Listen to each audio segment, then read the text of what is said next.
2018년 3월 25일 저녁 예배 중에 최창식 장로님의 장로 은퇴식이 있었습니다. 장로님께서는 인사 말씀을 전하시면서 자신이 지난 39년 동안 장로로서의 사명을 감당할 수 있었던 것은 전적으로 하나님의 은혜였음을 고백하셨습니다. 그리고 자신이 지금껏 장로의 사명을 어떻게 감당하셨는지 말씀을 하셨는데, 그것은 곧 교회가 자신의 달란트를 필요로 하면 한 발 나서서 제가 하겠습니다 라고 말한 이후에 즉시 나가서 받은 달란트를 가지고 장사한 것이었습니다. 그런데 그것은 장로를 은퇴한 지금 이 순간에도 동일하다고 말씀하셨습니다. 즉 장로님께서는 지금도 여전히 G&J 기업을 자신의 달란트로 여기시면서 그 기업을 통해 서원한 보리떡 헌금을 완결할 뿐만 아니라 선교지와 신학교와 개척교회를 후원하고 희년을 위한 5대 실천 목표를 이룰 것을 소망하고 계셨던 것이었습니다. 그리고 인사 말씀을 마치시면서 경양의 성도님들의 기도를 부탁하셨습니다. 저는 장로님의 짧은 인사 말씀을 들으면서 교역자에게 앞서 한 명의 성도로서 큰 은혜를 받게 되었는데, 특별히 은퇴 이후에도 여전히 사명을 붙들고 계시는, 아니 오히려 그것을 더욱 굳게 붙들고 계시는 장로님의 신앙에 저의 사명의식을 되돌아보게 되었고 그것을 더욱 곤고히 하는 시간이 되었습니다. 그런데 오늘 본문에도 장로님과 같이 젊은 시절뿐만 아니고 인생이 저무는 황혼기에도 변함없이 신앙의 노익장을 과시한 인물이 있었는데 그가 바로 갈렙입니다. 이스라엘은 모세의 뒤를 이어 지도자가 된 여호수아의 인도를 따라 요단강을 건너고 가나안 땅의 주요 거점들을 점령하게 됨으로써 1차적으로 가나안 정복 전쟁을 마치게 됩니다.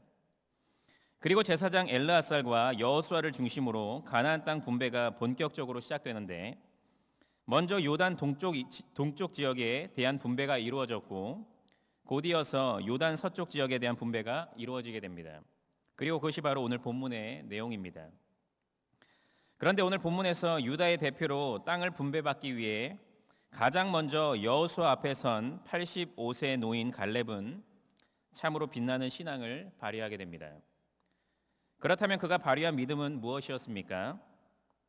이 시간 권사의 헌신 예배를 맞아서 다시금 주님과 주님의 몸된 교회를 위해 죽도록 헌신할 것을 다짐하시는 우리 권사님들께서, 그리고 이 자리에 계시는 모든 경영의 성도님들께서 생이 다하는 그날까지 끝까지 발휘해야 되는 신앙은 무엇인지 함께 살펴봄으로써 은혜를 나누고자 합니다. 첫째로, 성도는 험난한 인생의 여정을 통과하는 가운데에서도 하나님의 약속을 변함없이 신뢰해야 합니다. 본문 6절부터 9절까지의 말씀을 함께 봉독하겠습니다. 시작. 그때에 유다 자손이 길갈에 있는 여호수아에게 나아오고 그니스 사람 여분네 아들 갈렙이 여호수아에게 말하되, 여호와께서 가데스 바네아에서 나와 당신에게 대하여 하나님의 사람 모세에게 이르신 일을 당신이 아시는 바라. 내 나이 40세에 여호와의 종 모세가 가데스 바네아에서 나를 보내어 이 땅을 정탐하게 하였으므로 내가 성실한 마음으로 그에게 보고하였고, 나와 함께 올라갔던 내 형제들은 백성의 간담을 높게 하였으나 나는 내 하나님 여호와께 충성하였으므로 그날에 모세가 맹세하여 이르되, 내가 내 하나님 여호와께 충성하였은즉 내 발로 밟는 땅은 영원히 너와 내 자손의 기업이 되리라 하셨나이다. 아멘. 오늘 본문 6절은 그때에 라고 시작하고 있는데, 그것은 가나안 땅 요단 서쪽의 기업 분배를 이제 막 시작하게 될 때 그때를 가리킵니다.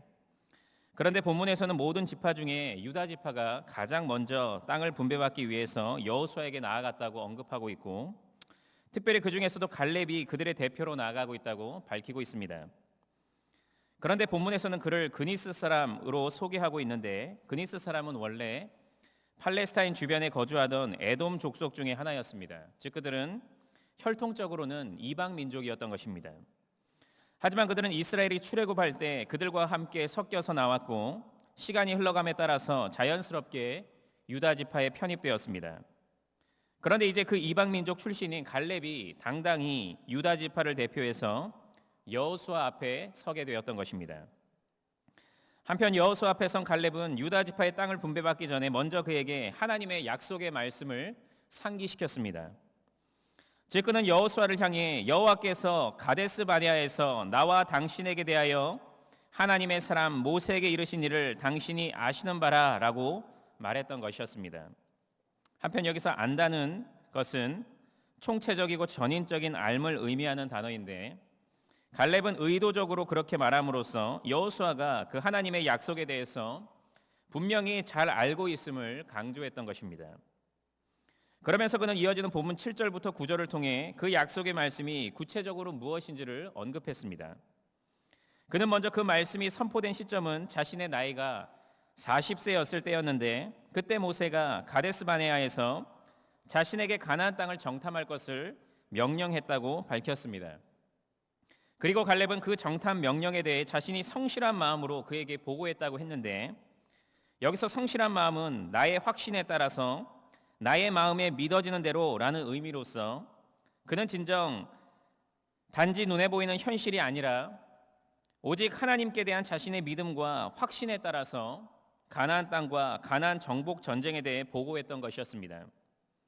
즉 다른 10명의 정탐꾼들이 가나안 땅을 악평하고 우리는 능히 올라가서 그 백성을 치지 못하리라 그들은 우리보다 강하니라 라고 말하면서 가나안 정복 전쟁에 대해 극도로 부정적인 보고를 함으로써 백성들의 간담을 높게 하는 꼭 두려움에 벌벌 떨게 만들고 결국 하나님을 원망하는 죄를 짓도록 만들었지만 그와 정반대로 갈렙은 그 땅을 심히 아름다운 땅이라고 보고했고 그 정복 전쟁에 대해서는 여호와께서 우리를 기뻐하시면 우리를 그 땅으로 인도하여 들이시고 그 땅을 우리에게 주시리라 라고 선포하면서 우리가 곧 올라가서 그 땅을 취하자 능히 이기리라 라고 돌격 앞으로를 외쳤던 것이었습니다. 한편 갈렙은 자신의 그와 같은 행동을 가리켜 내 하나님 여호와께 충성한 것이라고 밝혔습니다. 여기서 충성하다는 단어는 만족시키다라는 뜻으로 약속의 성취를 믿는 믿음을 강조하는 단어입니다. 그런데 갈렙은 진정 하나님께서 아브라함과 그의 선조들에게 하신 약속 곧 가나안 땅을 기업으로 주시겠다는 약속을 전적으로 신뢰하는 가운데 그와 같은 보고를 했던 것이었습니다. 그리고 갈렙은 결론적으로 자신의 그와 같은 믿음의 보고에 대한 결과 모세가 자신에게 어떤 약속을 했는지를 본문 9절에서 언급하고 있는데 그것은 곧 내가 내 하나님 여호와께 충성하였은즉 내 발로 밟는 땅은 영원히 너와 내 자손의 기업이 되리라는 것이었습니다. 즉 갈렙이 앞서 가나안 땅에서 밟았던 땅, 즉 정탐을 위해 밟았던 헤브론 땅을 기업으로 얻게 될 것이라고 약속했던 것이었습니다. 그런데 그것은 진정 하나님께서 모세에게 친히 하신 말씀을 상기시키는 말씀이었습니다.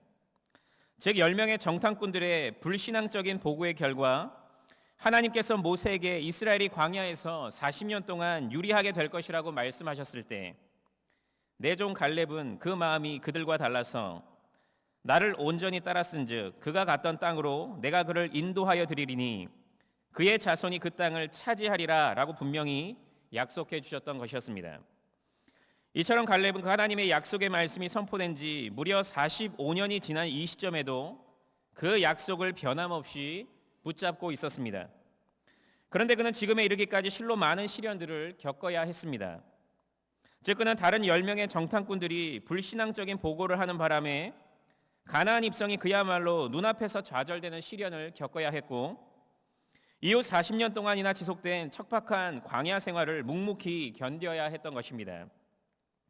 그럼에도 불구하고 그는 지금에 이르기까지 그 약속을 단 한순간도 잊지 않고 그의 마음속 깊이 간직하고 있었습니다. 아니 오히려 그는 그 약속의 성취를 소망하면서 지금까지 그 모든 시련들을 견뎌왔던 것이었습니다. 그리고 그는 지금 땅을 분배받는 그 자리에서 여호수아에게 그 약속을 다시금 상기시키면서 그 땅을 요구하고 있는 것입니다.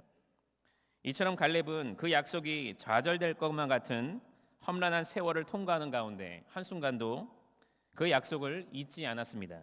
아니 오히려 그 약속을 붙들고 지금까지 그 세월을 견뎌내었습니다. 그것이 바로 갈렙이 발휘한 신앙이었습니다.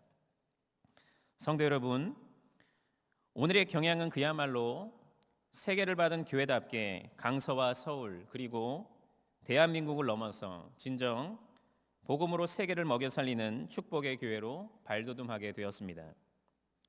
그런데 경영이 지난 46년 동안 걸어온 걸음은 세상 사람들이 보기에 이제 끝이다라고 여겨질 만한 위기의 순간들이 참으로 많았습니다.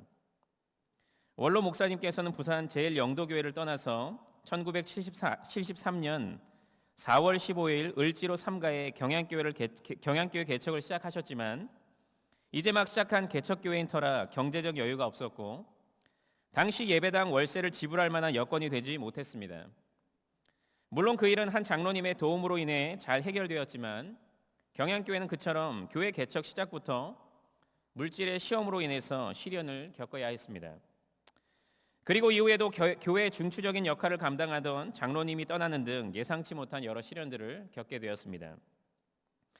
그리고 경양교회는 축복의 동자동 시대를 거쳐 여의도 시대를 맞이하게 되었고 늘어난 교세로 인해 이제는 신림동으로의 교회 이전을 준비하게 되었지만 시공업체의 변경, 주민들의 반대, 사기 사건 등으로 인해 그것이 좌절되는 어려움도 겪어야 했습니다.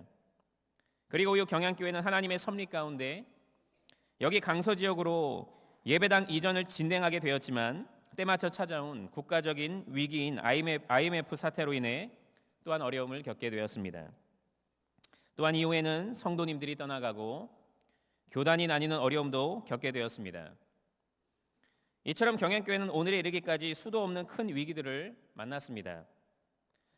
하지만 그럼에도 불구하고 경양교회는 세상 사람들의 예상처럼 문을 닫지 않고 지금도 여전히 오히려 더 왕성히 세계를 받은 교회로서의 사명을 힘차게 감당하고 있습니다. 어떻게 그럴 수가 있었을까요? 그것은 바로 교회 존립 자체가 위협을 받는 심각한 위기의 상황 가운데서도 원로 목사님과 담임 목사님 그리고 당회원들을 중심으로 경영의 성도님들이 하나님께서 경양교회에 허락하신 약속을 굳게 붙잡았기 때문이었습니다. 원로 목사님께서 경양교회 설립 예배 때 담례 인사로 이런 말씀을 하셨습니다. 우리 경양교회는 선지와 사도의 터를 중시하고 생명처럼 여기는 개혁주의 교회 건설을 전개하기 원합니다. 또한 진정한 말씀의 전파, 거룩한 성례 집행, 정당한 권징의 실행을 통해 창조하는 교회, 생산하는 교회, 주는 교회, 섬기는 교회, 즉 십자가의 교회를 이루기를 원합니다. 앞으로 경양교회가 세계를 향하여 뻗어가는 오늘의 안디옥 교회가 되기를 기도해 주시기를 바랍니다. 경양교회가 한국의 심장부인 서울 요새지에서 이 일을 위한 하나님의 중요한 전략기지가 될 수 있도록 기도해 주시기를 바랍니다 라고 말씀하셨고 지금껏 경양교회는 그 걸음을 한결같이 걸어왔는데 진정 원로 목사님과 담임 목사님은 그리고 당회원들을 중심으로 모든 경영의 성도님들은 크고 작은 어려움이 찾아올 때마다 그 약속을 굳게 붙잡는 가운데 흔들리지 않고 묵묵히 그 축복의 걸음에 동참해 오신 것입니다. 그리고 그 결과 경영의 성도님들은 이 교회를 통해 진행되는 하나님의 위대한 구속사 진행을 두 눈으로 생생히 경험하는 가운데 기쁨과 감사가 넘치는 신앙생활을 하는 축복을 경험할 수 있으셨던 것입니다. 그리고 지금도 여전히 그 믿음 안에서 그 축복을 경험하고 계시는 것입니다. 그런데 그것은 교회의 걸음뿐만 아니라 우리 개인의 삶의 걸음에도 그대로 실천되어야 하는 신앙의 자세가 아니겠습니까?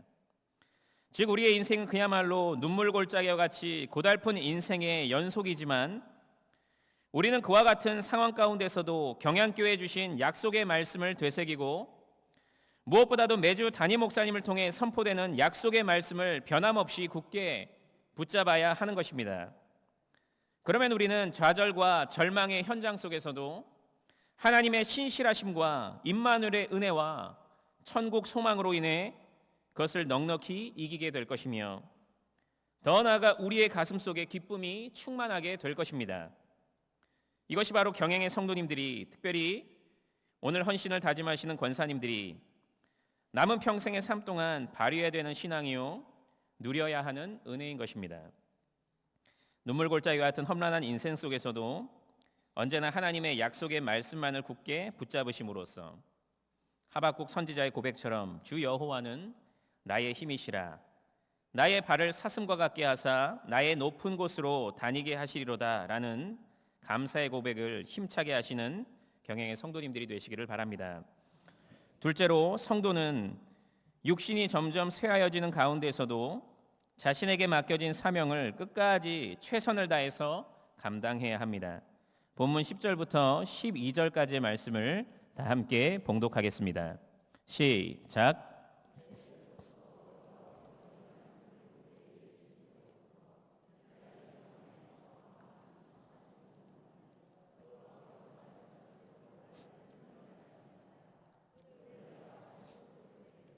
모세가 나를 보내던 날과 같이 오늘도 내가 여전히 강건하니 내 힘이 그때나 지금이나 같아서 싸움에나 출입에 감당할 수 있으니 그날에 여호와께서 말씀하신 이 산지를 지금 내게 주셔서 당신도 그날에 들으셨거니와 그곳에는 아낙 사람이 있고 그 성읍들은 크고 견고할지라도 여호와께서 나와 함께 하시면 내가 여호와께서 말씀하신 대로 그들을 쫓아내리다 하니. 아멘.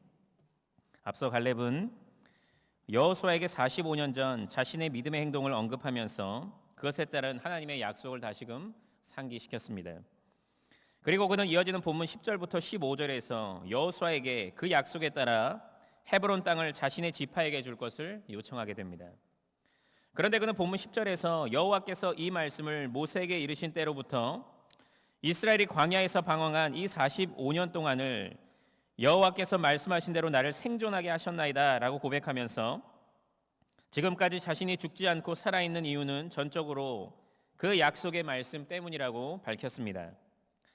즉 그는 하나님께서 자신에게 가나안 땅에 들어가게 될 것과 더 나아가 가나안 땅을 기업으로 받게 될 것을 약속해 주셨는데 자신이 가나안 땅에 들어가는 것은 이미 성취가 되었지만 헤브론 땅을 기업으로 받는 것은 아직 성취되지 않았기 때문에 자신이 여전히 살아 숨쉬고 있다고 말했던 것입니다. 그런데 그것은 참으로 놀라운 신앙이 아닙니까? 즉 그는 자신이 지금도 살아 숨쉬고 있는 것은 다른 그 어떤 것도 아닌 오직 그 약속의 성취 때문이라고 말하고 있는 것입니다. 다시 말해서 그는 나를 향한 하나님의 약속이 다 성취될 때까지 그분께서 내 생명을 붙잡고 계신다는 믿음을 간직하고 있었던 것이었습니다.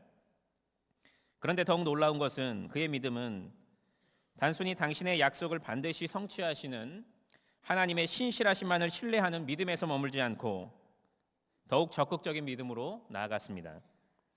즉 그는 그 약속을 믿는 믿음 안에서 자신이 그 약속 성취의 주체로 사용받을 것을 간절히 소망했던 것이었습니다. 그리고 이어지는 그의 고백은 참으로 눈물겹습니다. 그는 먼저 자신의 나이를 85세라고 밝히고 있습니다. 물론 당시의 평균 수명이 지금 시대보다 높았던 것은 사실이지만 85세의 나이가 결코 적은 나이는 아니었습니다. 즉 무슨 일을 주도적으로 하면서 아주 활기 있게 그것을 진행할 만한 나이는 결코 아니었던 것입니다. 더욱이 전쟁터로 나아가 칼과 방패를 들고 적군과 싸울 나이는 더욱이나 아니었던 것입니다. 그럼에도 불구하고 그는 본문 11절에서 모세가 나를 보내던 날과 같이 오늘도 내가 여전히 강건하니 내 힘이 그때나 지금이나 같아서 싸움에나 출입에 감당할 수 있으니 라고 고백했습니다. 즉 그는 자신의 현재 신체적 건강 상태는 45년 전 모세가 자신에게 가나안 정탐 명령을 내릴 때와 별반 차이가 없다고 말하면서 자신이 여전히 전쟁에 나가서 싸울 수 있다고 아주 패기 있게 말했던 것입니다. 그러면서 그는 그날에 여호와께서 말씀하신 이 산지를 지금 내게 주소서라고 말했습니다. 즉 그는 그저 말로만 내가 하나님의 일에 죽도록 충성하겠습니다 라고 하지 않고 이 산지를 지금 내게 주소서라고 하면서 지금 당장 내가 전쟁에 나가겠다고 선언했던 것입니다. 그런데 그가 요청한 땅, 곧 그가 싸워서 쟁취해야 되는 헤브론 땅은 절대로 정복하기 쉬운 그런 땅이 아니었습니다. 즉 그것은 키가 크고 힘이 센 거인족 아낙 사람이 살고 있었고 높고 견고한 성곽으로 둘러싸인 난공불락의 성이었던 것이었습니다. 그럼에도 불구하고 그는 그 고령의 나이에 최대한 손쉽게 얻을 수 있는 땅이 아니라 가장 치열한 전쟁이 치러져야 하는 곳, 그 땅을 아주 당당하게 요청했던 것이었습니다. 그렇다면 그는 어떻게 그와 같은 믿음의 결단을 할 수가 있었던 것입니까? 그것은 진정 그가 자신의 남다른 육체적인 강인함을 신뢰했기 때문이었습니까? 자신의 수많은 전쟁 경험을 믿었기 때문이었습니까? 아닙니다. 그것은 다름 아닌 그의 믿음, 특별히 하나님을 온전히 신뢰하는 그의 믿음 때문이었습니다. 그래서 그는 그 믿음을 굳게 붙잡고 여호와께서 나와 함께 하시면 내가 여호와께서 말씀하신 대로 그들을 쫓아내리다 라고 선언했던 것이었습니다. 그런데 본문은 여호와께서 나와 함께 하시면 이라는 가정적인 표현을 씀으로써 갈렙이 마치 하나님의 임마누엘을 전적으로 확신하지 못하는 것처럼 보이지만 실상 그것은 여호와께서 정녕 나와 함께 하실 것입니다 라고 해석되어야 옳습니다. 즉 그는 하나님의 임마누엘을 100% 확신하고 있었던 것이었습니다. 이처럼 갈렙은 하나님께서 나와 반드시 함께 해주신다는 믿음을 굳게 붙잡는 가운데 자신에게 맡겨진 사명에 끝까지 죽기까지 헌신했습니다. 과학과 의학 기술의 발달에 따라서 우리나라의 평균 수명은 점차 늘어나고 있습니다.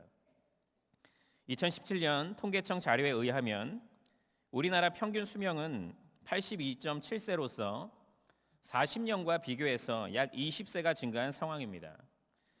그리고 그것은 계속해서 늘어날 것으로 예상되고 있습니다. 그래서인지 이제 우리 사회에서는 100세 시대, 인생은 60부터 라는 말이 아주 흔하게 쓰이고 있습니다.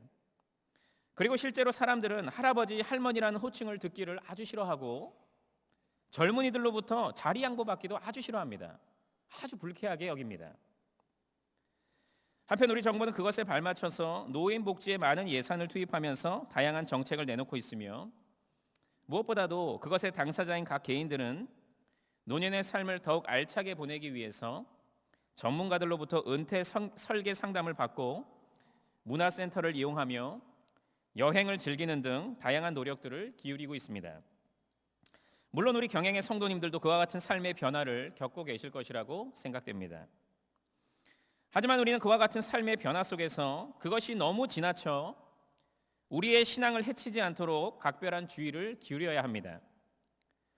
즉 어떻게 하면 이 인생의 황혼기를 더 안락하고 편안하게 즐길 수 있을까에 너무 집중한 나머지 우리의 신앙생활이 점점 생명력과 활력을 잃어가고 점차 사명의식이 희미해져 버려서는 절대로 안 되는 것입니다. 언젠가 저는 유튜브에서 베들레헴 침례교회 원로 목사님이신 존 파이퍼 목사님의 삶을 낭비하지 말라는 설교 일부를 듣게 되었습니다.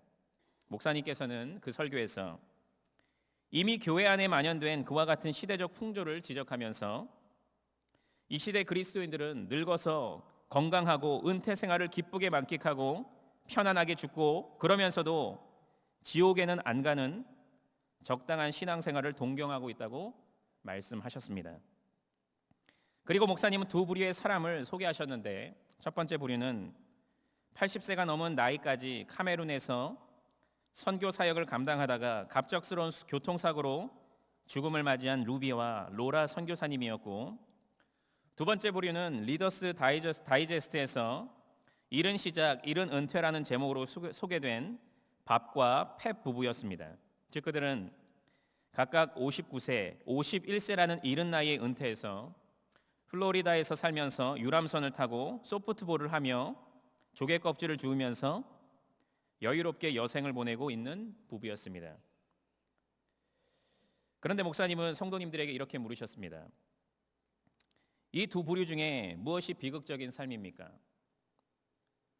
자신의 전 삶을 들여서 병자와 가난한 자들에게 예수 그리스도를 전하다가 브레이크 고장으로 절벽에 떨어져 죽음을 맞이한 것이 비극적인 삶입니까? 아니면 일찍 은퇴해서 아무 걱정도 없이 편안한 노년의 삶을 마음껏 즐기다가 죽음을 맞이한 것이 비극적인 삶입니까? 목사님은 그것에 대한 대답으로 마지막 때 창조주 앞에 섰을 때 너는 무엇을 하다 왔냐는 그분의 물음 앞에 주님, 제가 평생토록 수집한 조개 껍질을 보세요 라고 말하지 않기를 바란다고 말씀하셨습니다. 물론 우리 경영의 성도님들은 특별히 오늘 헌신을 재다짐하시는 권사님들께서는 할 일 많은 경양교회 일원이 되어 예수 세계화 운동의 사명에 생애 최고와 전부를 아낌없이 다 바치신 분들이십니다. 그 사명을 위해 곰탕처럼 우려지고 또 우려져서 더 이상 나올 국물이 없을 정도로 최고의 헌신을 하신 분들이 분명합니다. 하지만 그럼에도 불구하고 우리는 그것이 단지 과거에만 머문 헌신이 아니라 오늘 현재에도 지속되고 있는 헌신이 될 수 있도록 날마다 우리를 되돌아볼 줄 알아야 합니다. 즉 과연 내가 오늘 이 시간에도 여전히 하나님께 영광을 올려드리고 그분의 뜻을 이루는 것을 나의 삶의 가장 제일되는 목적으로 삼으면서 살아가고 있는지, 그리고 그 일에 여전히 생애 최고와 전부를 들여 헌신하고 있는지 우리의 신앙을 냉정히 점검해 볼 줄 알아야 하는 것입니다. 절대로 헌신과 충성은 젊은 시절에만 하는 것이 아닙니다. 원기왕성한 체력이 있고 여유로운 재력이 있을 때만 하는 것이 결코 아닙니다. 그것은 죽기 전까지 하는 것입니다. 물론 젊은 시절과 비교해서 헌신의 범위와 종류에는 제한이 있을 수 있겠지만 나에게 생명이 붙어있는 한 끝까지 해야 하는 것입니다. 왜냐하면 우리는 나의 생명이 다하는 날까지 주님을 위해 헌신하는 사명자로 부름을 받은 존재들이기 때문입니다. 사랑하는 권사님 여러분, 생명이 다하는 그날까지 교회를 위해 기도하는 일에 죽도록 헌신해 주시기를 바랍니다. 경향이 희년을 완수할 수 있도록 담임 목사님께서 맡겨진 사명을 잘 감당할 수 있도록 경향의 자녀들이 이 암흑의 시대를 밝게 비추는 빛과 소금의 역할들을 잘 감당할 수 있도록, 더 나아가 경향이 예수 세계화 운동을 힘있게 전개해 나갈 수 있도록 기도의 끈을 절대로 놓지 마시기를 바랍니다. 그리고 지금까지 곰탕처럼 우려지고 또 우려지셨지만 남겨진 진액까지 다 쏟으셔서, 즉 아직도 남겨진 우리의 몸과 마음과 물질까지 다 드려서 그분께 남김없이 다 드리시기를 바랍니다. 그러면 권사님들의 그와 같은 눈물겨운 헌신을 통해 경향 공동체는 더욱 든든하게 세워질 것입니다. 그리고 무엇보다도 권사님들께서는 비록 육신은 점점 쇠하여 가나 그 사명 감당에 대한 뜨거운 열정으로 인해 그 영혼은 날마다 더욱 생기가 넘쳐나게 될 것입니다.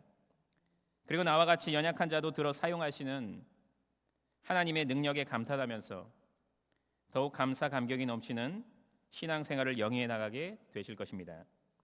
그리고 무엇보다도 마지막 날 주님 앞에 서게 되었을 때 너는 무엇을 하다가 왔니? 라고 물으시는 그분의 물음 앞에 저는 부족했지만 그래도 이런저런 일에 죽도록 충성하다가 왔습니다 라고 대답할 수 있게 될 것입니다. 그리고 그분께로부터 잘했다 충성된 종아 라고 칭찬을 받게 될 것입니다. 만약 그렇게 된다면 그 기쁨이 얼마나 충만하겠습니까?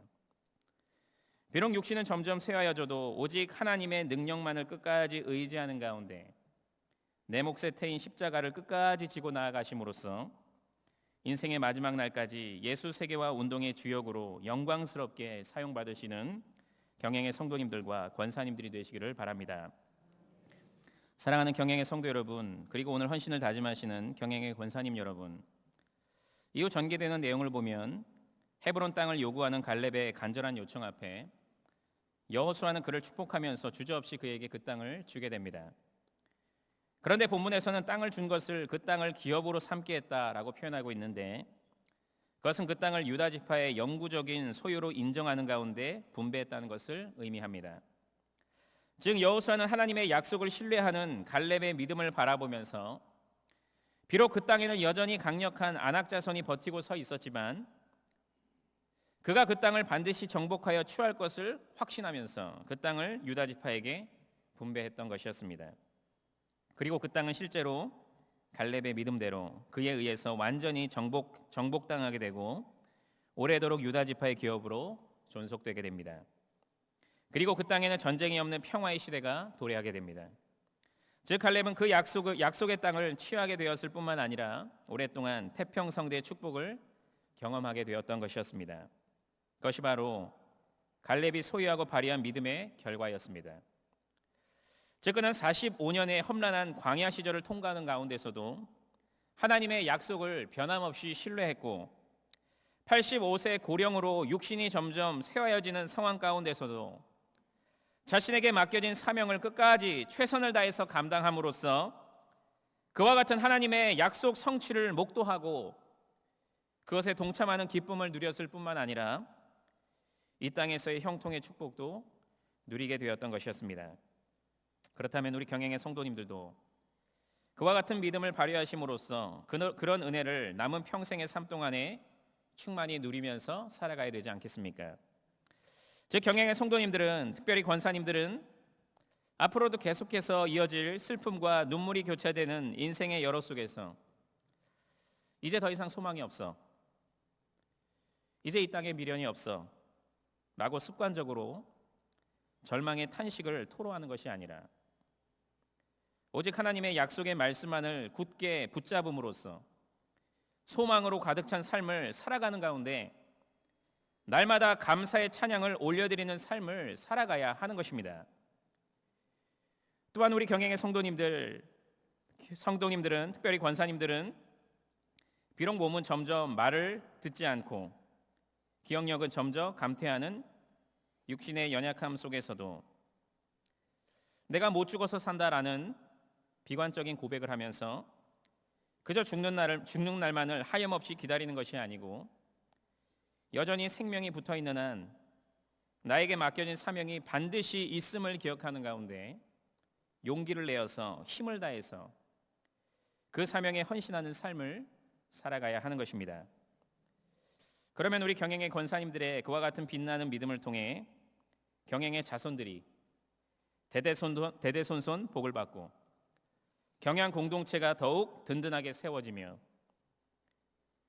예수 세계화 운동을 더욱 힘차게 감당하게 될 것입니다.